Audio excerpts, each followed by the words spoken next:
Welcome to the First Church Podcast. I am here with Coach Alan Vanderink. Alan coaches for the Kent Roosevelt Rough Riders, and he's a member of our church here at First Church, and I'm glad to have him on. We're going to talk about a little faith and football and coaching, which should be pretty fun going into the fall here. Hopefully we'll have some football. Exactly. Exactly. You want to introduce yourself a little more, Alan? Yeah, sure. I've been coming here for about 2 years now. My family, my wife's Christina. She's a registered nurse, and we have 4 kids. Addison 6, Aiden 4, Austin 3, and Amelia is about 4 months. And 4 kids. So, 4 kids. And you just started football season, so you must be real tired. Not yet. Tired of changing schedules. But the tiredness comes when the games start, and I'll take it this year. So I'll be happy when those start. Yeah.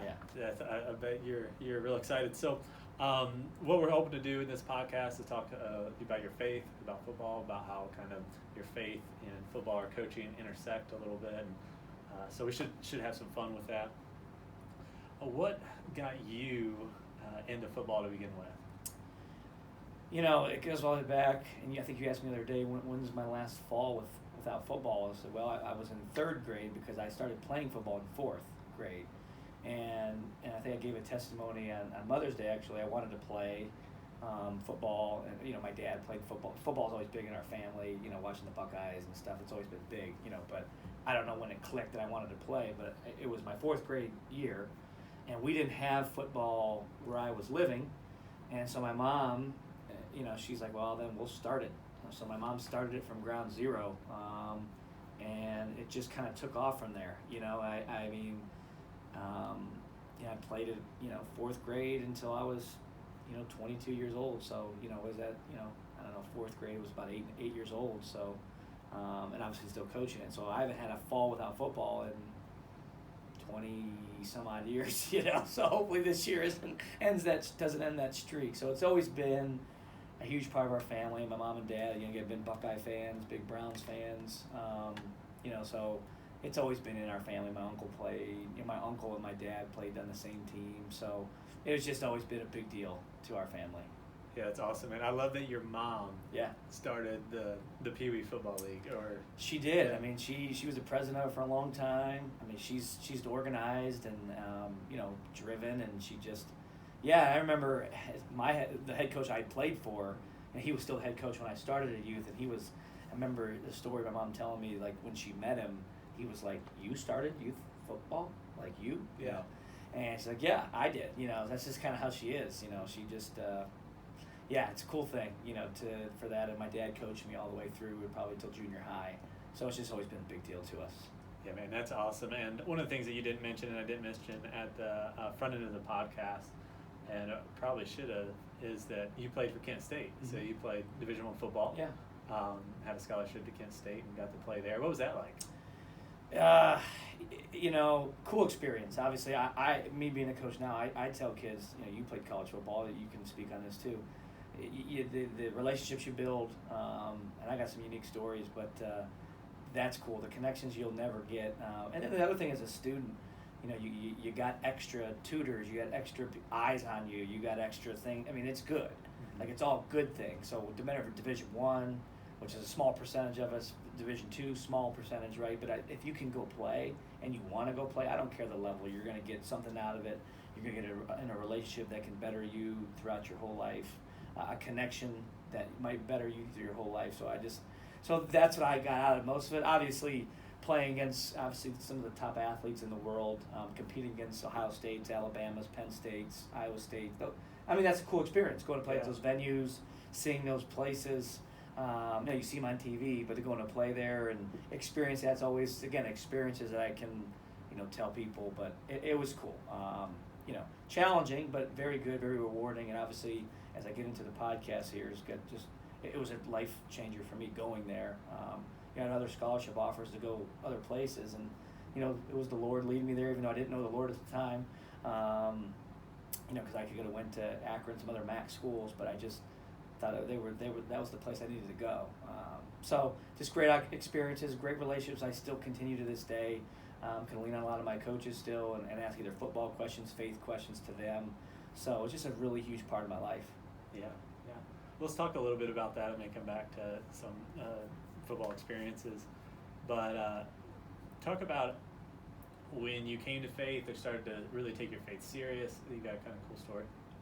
Yeah, so, I mean, I guess most people when they get to that level, I guess, I don't know, I don't want to speak for other people, but I think of just my time at Kent State, everybody that goes there thinks they're going to go to the NFL.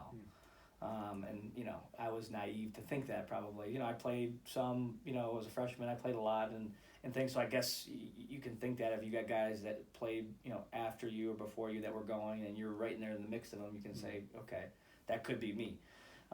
Again, football was very important to my family leading up, and the success we had, and sports has always been a big deal. So I would say football was my god.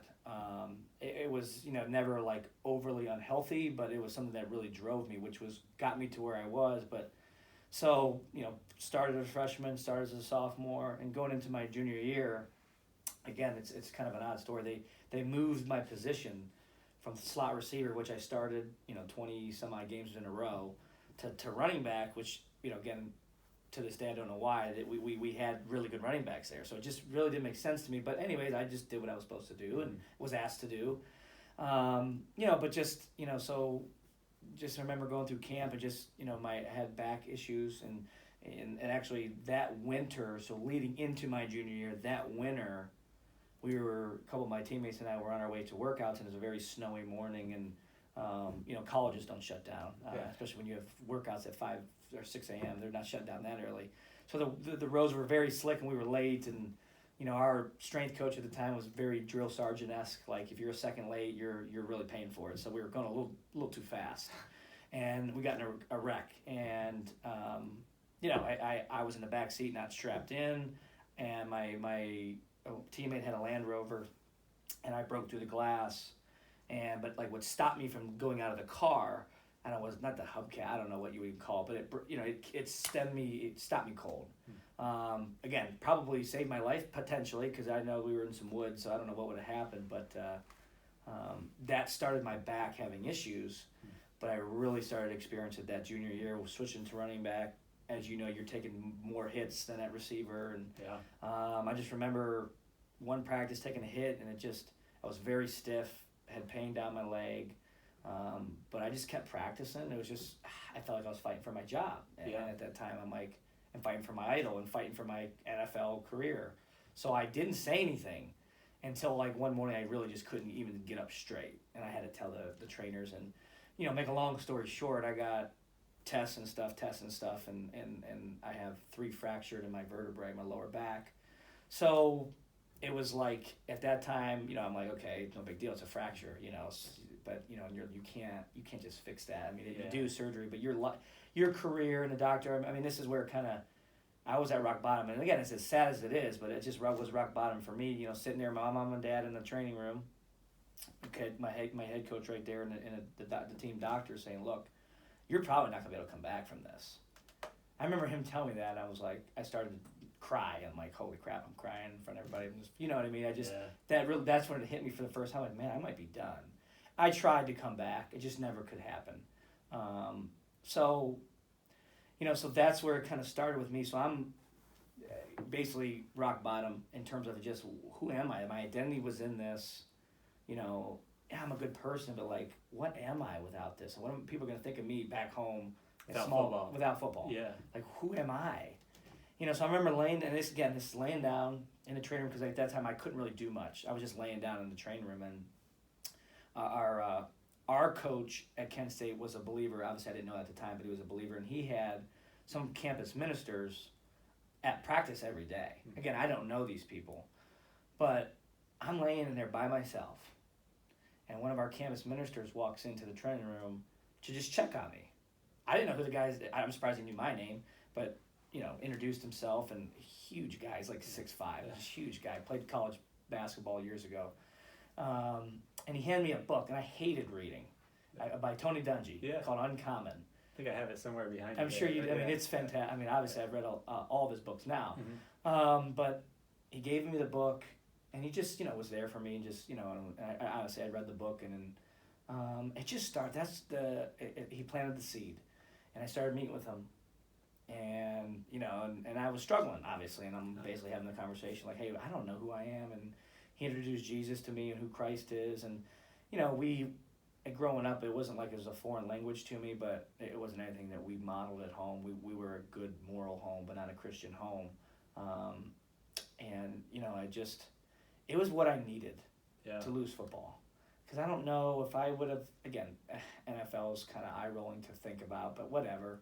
But if I would have kept trying and playing, and who knows, it's like I needed that. And as hard as it was at the time, it was my rock bottom, and sometimes it takes people to get there. I know partly what we want to do is not let people get to that point to experience Jesus and stuff, but that was what, going there, I just needed, to be under a Christian head coach who now I take some of his same sayings, like I tell my players, you can't do this life on your own. Yeah. Just different ways because you can't shove it down their throat, but there's different ways what you can do. It was just what I needed. It was difficult, but that's when it kind of started my faith journey. Really losing football kind of started it. Yeah. I know that's just a hard thing to do. Yeah. Like you said, you've been doing since you were in the third grade, and all of a sudden it's gone, and you were good at it, and you liked it, and you loved it. And yeah. You enjoyed it, and then, who are you apart from a football player, in football? Yeah. And so that's just awesome that they had that ministry there for you, and you were able to